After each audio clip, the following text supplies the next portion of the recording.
ಖ್ಯಾತ ಜ್ಯೋತಿಷಿಯಾದ ಗುರುಜಿ ಶ್ರೀನಿವಾಸ್ ಗುರುಜಿ ಅವರು ನಮ್ಮ ಜೊತೆ ಇದ್ದಾರೆ. ಗುರುಜಿ ನಮಸ್ತೆ, ಚರ್ಚೆಗೆ ಸ್ವಾಗತ. ತಮಗೆ ಸಾಕಷ್ಟು ರೀತಿಯಲ್ಲಿ ಧಾರ್ಮಿಕವಾಗಿ ಇಂಥ ಒಂದಷ್ಟು ಸೈದ್ಧಾಂತಿಕ ಪ್ರಶ್ನೆಗಳು ಉದ್ಭವ ಆಗುವಂಥದ್ದಿದೆ.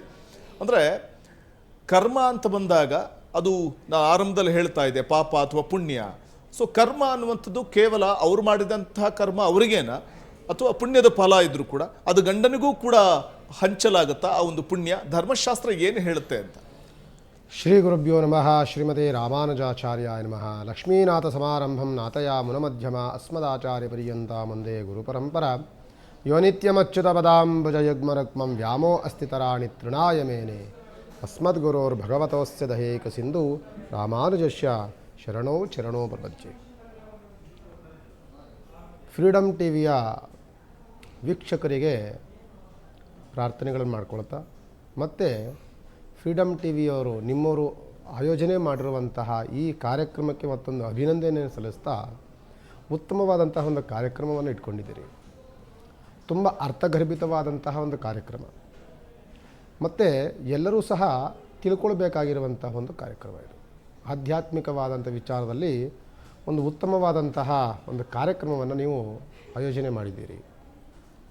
ನೋಡಿ, ಪುರಾಣಗಳು ಹೇಳುತ್ತೆ, ಗ್ರಹಚಾರಗಳು ಬೇರೆ,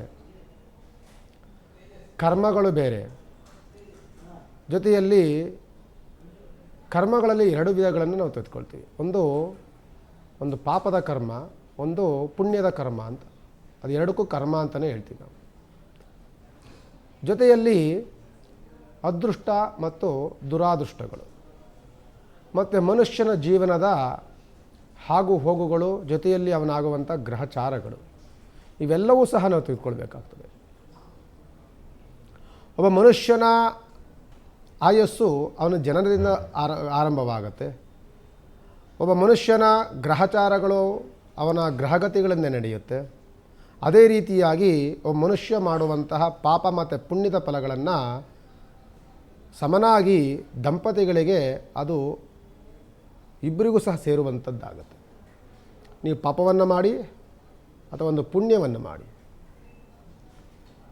ಯಾಕೆ ಗುರುಗಳೇ, ಹಾಗಾದರೆ ಅವ್ರು ಮಾಡಿದ್ದು ಅವ್ರ ಕರ್ಮ ಅನುಭವಿಸ್ಬೇಕಲ್ವಾ ಅಂತ ಅಂದಾಗ, ಒಬ್ಬ ಮನುಷ್ಯ ದಾಂಪತ್ಯ ಜೀವನಕ್ಕೆ, ಗೃಹಸ್ಥಾಶ್ರಮ ಅಂತ ನಾವು ಹೇಳ್ತೀವಿ, ದಾಂಪತ್ಯ ಜೀವನಕ್ಕೆ, ಒಂದು ಸಾಂಸಾರಿಕ ಜೀವನಕ್ಕೆ ಅವನು ಕಾಲಿಟ್ಟಾಗ ಅವನ ಜವಾಬ್ದಾರಿ ಹೆಂಡತಿಗಿರುತ್ತೆ, ಹೆಂಡತಿಯ ಜವಾಬ್ದಾರಿ ಗಂಡನಿಗೂ ಇರುತ್ತೆ.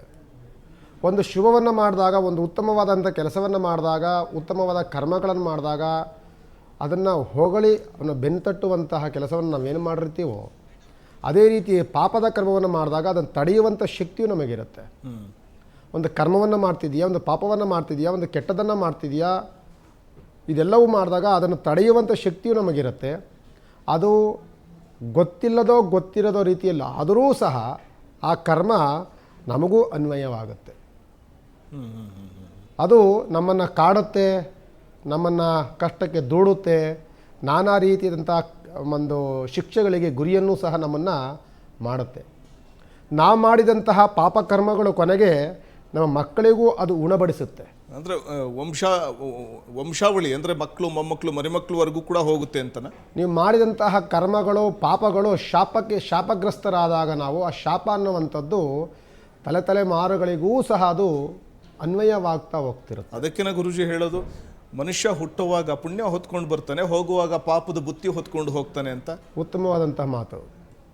ಅದಕ್ಕೆ ನಾವು ಹೇಳುವಂಥದ್ದು, ನೀವು ಏನೇ ಪುಣ್ಯವನ್ನು ಮಾಡಿರಿ, ಪುಣ್ಯ ಎಲ್ಲರೂ ಸಹ ಆದಷ್ಟು ನಾವು ನಮ್ಮ ಕೈಲಾದಂಥ ಒಂದು ಪುಣ್ಯವನ್ನು ಕೆಲಸವನ್ನು ಮಾಡೇ ಇರ್ತೀವಿ. ನಮಗೆ ಗೊತ್ತಿಲ್ಲದ ರೀತಿಯಲ್ಲೂ ಕರ್ಮಗಳನ್ನು ಸಹ, ಅದಕ್ಕೆ ಪಾಪಗಳನ್ನು ನಾವು ಮಾಡ್ತಿರ್ತೀವಿ.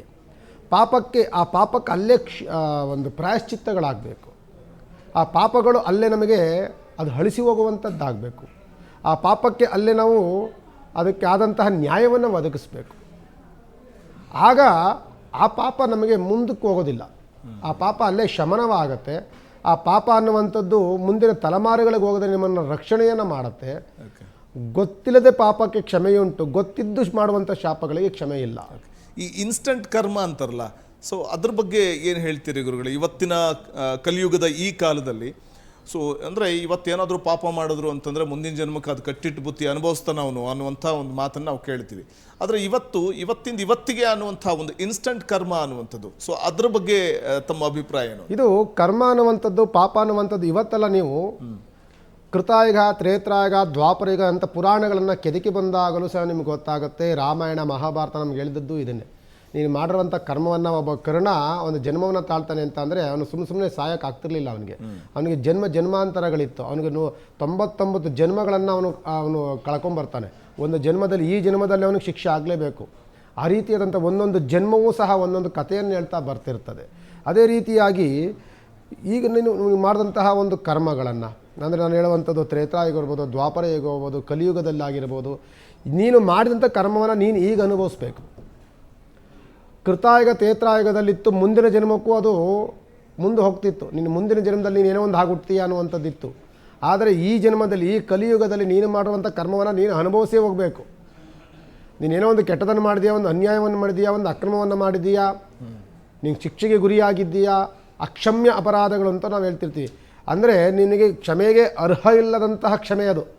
ಅಂಥ ಕ್ಷಮೆಯನ್ನೆಲ್ಲವೂ ಸಹ ಮಾಡಿದಾಗ ನೀನು ಆ ಶಿಕ್ಷೆಯನ್ನು, ಆ ಕರ್ಮವನ್ನು, ಆ ಪಾಪವನ್ನು ನೀನು ಅನುಭವಿಸ್ತೀಯ. ಯಾವ ರೀತಿ ಅನುಭವಿಸ್ತೀಯ ಅಂತಂದರೆ ನೀವು ನೋಡ್ಬೋದು, ಒಬ್ಬ ಮನುಷ್ಯ ಅತ್ಯಂತ ಕೆಟ್ಟದನ್ನು, ಅತ್ಯಂತ ಅನಾಚಾರಗಳನ್ನು, ಅತ್ಯಾಚಾರಗಳನ್ನು, ಅವಮಾನಗಳನ್ನು, ಬೇರೆ ಬೇರೆ ಚಿತ್ರ ಹಿಂಸೆಗಳನ್ನು ಕೊಟ್ಟಂಥ ವ್ಯಕ್ತಿ ಅವನು ಅಂತ್ಯಕರ್ಮವನ್ನು ಹೆಂಗೆ ನೋಡ್ತಿರ್ತಾನೆ ಅಂತ ನಾವು ನೋಡ್ತಿರ್ತೀವಿ.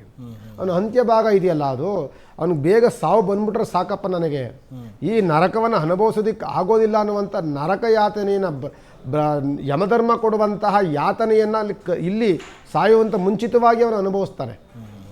ಅಂತಹ ಕರ್ಮಾದಿಗಳನ್ನು ಅನುಭವಿಸುವಂಥದ್ದು ಈಗಿದೆ. ಆದ್ದರಿಂದ ಆದಷ್ಟು ಸಹ ನಾನು ಆಗಲೇ ಹೇಳಿದೆ, ಒಂದು ಹೆಂಡತಿ ಒಂದು ದೇವಸ್ಥಾನಕ್ಕೆ ಹೋಗ್ತಾಳೆ. ಹೋದ ತಕ್ಷಣ ಆಕೆ ಕೇಳ್ಕೊಳ್ಳೋದು ಒಂದೇ, ನನ್ನ ಗಂಡನ ಆಯಸ್ಸು ವೃದ್ಧಿ ಆಗಲಿ, ನನಗೆ ಸುಮಂಗಲಿತನ ಬರಲಿ, ನನ್ನ ಮನೆ ಸುಭಿಕ್ಷವಾಗಿರಲಿ, ನನ್ನ ಮಕ್ಕಳಿಗೆ ಒಳ್ಳೇದಾಗಲಿ ಅಂತ ಅವಳು ಕೇಳ್ಕೊಳ್ತಾಳೆ. ಆ ಕೇಳ್ಕೊಂಡಿದ್ದ ಫಲ ಆ ಗಂಡನಿಗೂ ಸಿಗುತ್ತೆ, ಮಕ್ಕಳಿಗೂ ಸಿಗುತ್ತೆ. ಇಷ್ಟು ಸಿಕ್ಕಿದ ಮೇಲೆ ಅವನು ಮಾಡಿದಂಥ ಕರ್ಮವನ್ನು ಇವಳಿಗೆ ಸಿಗಲೇಬೇಕಲ್ಲ. ಅವರು ಗಂಡ ಮಾಡಿದಂಥ ಕರ್ಮ ಅದು ಪಾಪದ ಕೆಲಸ ಇದ್ರು ಕೂಡ ಅದು ಕೂಡ ಹೆಂಡತಿಗೆ ಹೋಗಲೇಬೇಕಲ್ಲ. ಈಗ ನೀನು ಪುಣ್ಯ ಮಾತ್ರ ನೀನು ಕೇಳ್ಕೊಂಡ್ಬಿಟ್ರೆ ಹಂಗಾರೆ ಪಾಪ ಕೇಳ್ಕೊಳ್ಳೋದು ಯಾರು? ಕರ್ಮವನ್ನು ಕೇಳ್ಕೊಳ್ಳೋದು ಯಾರು? ಅದು ನಿಮಗೆ ಬರುತ್ತೆ. ನಿಮಗೆ ಹಂಗೆ ನೀವು ಪುಣ್ಯವನ್ನು ಕೇಳ್ಕೊಳ್ತೀರೋ ಅದೇ ರೀತಿ ಪಾಪವೂ ಸಹ ನಿಮಗೆ ಬರುತ್ತೆ. ಈಗ ಹೆಂಡತಿ ಆದಂಥವಳು ಅಪಾರ ದೈವ ಭಕ್ತಿ ಆಗಿರ್ತಾಳೆ. ಪೂಜೆ ಪುನಸ್ಕಾರ ಮತ್ತು ದೇವರ ಮೇಲೆ ನಂಬಿಕೆ, ಸೊ ಪೂಜೆ ಇವೆಲ್ಲವನ್ನು ಕೂಡ ಪ್ರತಿನಿತ್ಯ ಮಾಡುವಂಥದ್ದು, ದೈವಾರಾಧನೆ ಮಾಡುವಂಥದ್ದು ಮಾಡ್ತಿರ್ತಾಳೆ. ಗಂಡನಿಗೆ ದೇವರ ಮೇಲೆ ನಂಬಿಕೆನೇ ಇರೋಲ್ಲ. ಸೊ ಅನೇಕ ಆತ ಹೀನ ಕೆಲಸ ಮಾಡಬಹುದು ಅಥವಾ ಪುಣ್ಯದ ಕೆಲಸ ಮಾಡಿದ್ರು ಕೂಡ ನನಗೆ ದೇವ್ರ ಮೇಲೆ ನಂಬಿಕೆ ಇಲ್ಲ, ನನಗೆ ಕೆಲಸದ ಮೇಲೆ ಅಷ್ಟೇ ನನಗೆ ನಂಬಿಕೆ ಅನ್ನುವಂಥವ್ರನ್ನು ಕೂಡ ನಾವು ನೋಡಿದ್ವಿ. ಸೊ ಹೀಗಿರುವಾಗ ಹೆಂಡತಿ ಮಾಡುವಂಥ ಆ ಪುಣ್ಯದ ಫಲ ದೇವ್ರ ಮೇಲೆ ನಂಬಿಕೆ ಇಲ್ಲದೆ ಇರುವಂಥ ಗಂಡನಿಗೂ ಕೂಡ ಒಂದು ಪುಣ್ಯದ ಫಲ ಸಿಗುತ್ತಾ, ಹೇಗೆ ಗುರುಗಳೇ? ಸರ್, ಹೆಂಡತಿಯ ಒಂದು ಸುಮಂಗಲಿತನ, ಒಂದು ಹೆಂಡತಿಯ ಒಂದು ಮುತ್ತೈದೆಯ ಭಾಗ್ಯತನ ಇದೆಯಲ್ಲ, ಅದು ತನ್ನ ಗಂಡನ ಕ್ಷೇಮಾಭಿವೃದ್ಧಿಯನ್ನು, ಗಂಡನ ಆಯಸ್ಸನ್ನು, ಗಂಡನ ಕೀರ್ತಿಯನ್ನು, ಗಂಡನ ಅಭಿವೃದ್ಧಿಯನ್ನು ದುಪ್ಪಟ್ಟುಗೊಳಿಸಲಿಕ್ಕೆ ಅವಳು ಮುಖ್ಯ ಕಾರಣಕರ್ತರಾಗ್ತಾಳೆ. ಒಂದು ಸಾವನ್ನು ತಡೆಯುವಂಥ ಶಕ್ತಿ ಒಂದು ಸ್ತ್ರೀಗಿರುತ್ತೆ. ನೀವು ಸತಿ ಸಾವಿತ್ರಿ ಕೇಳಿರ್ತೀರಿ. ಇವೆಲ್ಲವೂ ಸಹ ಒಂದು ಸಾವನ್ನು ತಡೆದಂಥವಳು. ಅಂದರೆ ಒಂದು ಹೆಣ್ಣಿನಿಂದ, ಅವಳ ಭಕ್ತಿಯಿಂದ, ಅವಳ ಶೀಲದ ಸಾಮರ್ಥ್ಯದಿಂದ, ಅವಳ ಸುಮಂಗಲಿತನದಿಂದ, ಅವಳು ಮಾಡುವಂಥ ಪುಣ್ಯದ ಫಲದಿಂದ ಗಂಡನಿಗಿರುವಂಥ ಅನಿಷ್ಟಗಳನ್ನು ಹೋಗಲಾಡಿಸಿ ಅವಳು ಒಂದು ಅದೃಷ್ಟವನ್ನು ತಂದುಕೊಡ್ಬೋದು, ಸಾವನ್ನು ತಡೆಯಬಹುದು, ಅವನಿಗೆ ಆಗುವಂಥ ಕರ್ಮಗಳನ್ನು ತಡೆಯಬಹುದು. ಅಷ್ಟು ಶಕ್ತಿ ನಾರಿಗಿರುತ್ತೆ. ಪುರುಷನಿಗಿಲ್ವಾ ಅಂತ ಅಂದರೆ ಖಂಡಿತವಾಗಿ ಪುರುಷನಿಗೂ ಇರುತ್ತೆ. ಒಬ್ಬ ಮಾಡುವಂತಹ ಕರ್ಮಗಳನ್ನು ನಾನು ಹೇಳುವಂಥದ್ದು, ಇವತ್ತು ನೀನು ಭಾಳ ಕರ್ಮವನ್ನು ಮಾಡಿಬಿಟ್ಟಿದ್ದೀಯಾ, ಕೊಲೆ ಸುಲಿಗೆಗಳನ್ನು ಮಾಡಿದ್ದೀಯಾ, ತುಂಬ ಅವಮಾನಗಳನ್ನು ಮಾಡಿದ್ದೀಯಾ. ಹಿಂಗಿದ್ದಾಗ ನೀನು ಮಾಡಿದಂಥ ಒಂದು ಕರ್ಮಕ್ಕೆ 10 ಫಲವನ್ನು ನೀನು ಕೊಡಬೇಕು. ಒಂದು ಕರ್ಮವನ್ನು ನೀನು ಗೊತ್ತಿಲ್ಲದೆ ಮಾಡಿದಂಥ ಒಂದು ಕರ್ಮ ಇದೆಯಲ್ಲ, ಆ ಕರ್ಮ ಅಳಿಸ್ಬೇಕು ಅಂದರೆ 10 ಪುಣ್ಯಗಳನ್ನು ಮಾಡಬೇಕು ನೀನು. ಒಂದು ಕರ್ಮಕ್ಕೆ, ಒಂದು ಕೆಟ್ಟದಕ್ಕೆ 10 ಪುಣ್ಯಗಳನ್ನು ಮಾಡಬೇಕು. ಆಗ ನಿಮಗೆ ಆ ಕೆಟ್ಟ ಕೆಲಸ ಅಳಿಸಿ ನಿಮಗೆ ಪುಣ್ಯದ ಫಲ ಸಿಗುತ್ತೆ. ನಿಮಗೆ ನೀವು ಸುಮ್ಮನೆ ನಾನೇನೋ ಮಾಡಿದೆ, ನಾನು ಯಾರಿಗೋ ಹೋಗೊಂದು ದಾನ ಮಾಡಿದೆ, ನಾನೇನೋ ಒಂದು ಅದಲ್ಲ, ಒಂದು ಸಾವನ್ನು ಮಾಡಿದೆ, ನೀನು ಒಂದು ಹತ್ಯೆಯನ್ನು ಮಾಡಿದೆ ಅಂತಂದರೆ ಹತ್ಯೆಗೆ ಬೆಲೆ ಕಟ್ಟಲಿಕ್ಕಾಗಲಿಲ್ಲ, ಒಂದು ಸಾವಿಗೆ ಬೆಲೆ ಕೊಡೋಕ್ಕಾಗಲಿಲ್ಲ ನಿನ್ನ ಕೈಲಿ. ಒಂದು ಕೊಲೆಯನ್ನು ಮಾಡೋದಕ್ಕೆ ನಿನಗೆ ಅದಕ್ಕೆ ಬೆಲೆನೇ ಇಲ್ಲ. ಆ ಕರ್ಮಕ್ಕೆ ನಿಮಗೆ ಆ ರೀತಿಯಾದಂಥ ನಿಮಗೆ ಎಂಥ ಪುಣ್ಯಗಳನ್ನು ಮಾಡಿದ್ರೂ ಫಲ ಸಿಗೋದಿಲ್ಲ. ಆಗ ನೀವೇನು ಮಾಡಬೇಕು ಅಂತ ಅಂದರೆ ಅದಕ್ಕೆ 100 ಪಟ್ಟು ನೀನು ಫಲವನ್ನು ನೀನು ಕೊಡಬೇಕು ಬೇರೆಯವ್ರಿಗೆ. ಓಕೆ. 100 ಜನಗಳ ಬದುಕುವಂಥ ಆಶ್ರಯವನ್ನು ಕೊಡಬೇಕು ನೀನು. 100 ಜನಗಳ ಬದುಕೋಕ್ಕೆ ಖುಷಿಯಾಗಿರುವಂಥ ವಾತಾವರಣಗಳ ನಿರ್ಮಾಣವನ್ನು ಮಾಡಬೇಕು ನೀವು. ಕೆಟ್ಟದನ್ನು ಮಾಡುವಂಥದ್ದು ಬಹಳ ಸುಲಭ, ಒಳಿತನ್ನು ಮಾಡಬೇಕಾದ್ರೆ ಭಾಳ ಕಷ್ಟ ಇರುತ್ತೆ. 100 ವರ್ಷಗಳ ಕಾಲ 10 ವರ್ಷಗಳ ಕಾಲ ಒಳಿತು ಅಂತ ನಾನು ಮಾಡ್ಕೊಂಬಂದವನು ಕೆಟ್ಟದ್ದು ಅಂತ ಅನ್ಸ್ಕೊಳ್ಳೋಕ್ಕೆ ಕ್ಷಣಕಾಲ ಸಾಕು. ಅದು ಕರ್ಮ, ಅದೇ ಕರ್ಮ ಅನ್ನುವಂಥದ್ದು. ಕರ್ಮವನ್ನು ಮಾಡಲಿಕ್ಕೆ, ಕೆಟ್ಟದನ್ನು ಮಾಡಲಿಕ್ಕೆ ಕ್ಷಣ ಸಾಕು, ಒಳಿತನ್ನು ಮಾಡಲಿಕ್ಕೆ ದೀರ್ಘ ಸಮಯಗಳು ಬೇಕು. ಅದಕ್ಕೆ ಮನುಷ್ಯ ಯಾವುದೇ ಒಂದು ಹೆಜ್ಜೆ ನೀಡಬೇಕಾದ್ರೂ ಸಹ ಈ ಕೆಲಸವನ್ನು ಮಾಡೋನಿಗೆ ಯಾವ ಫಲ ಸಿಗುತ್ತೆ, ಇದು ಒಳಿತ, ಇದು ಕೆಟ್ಟದ್ದ.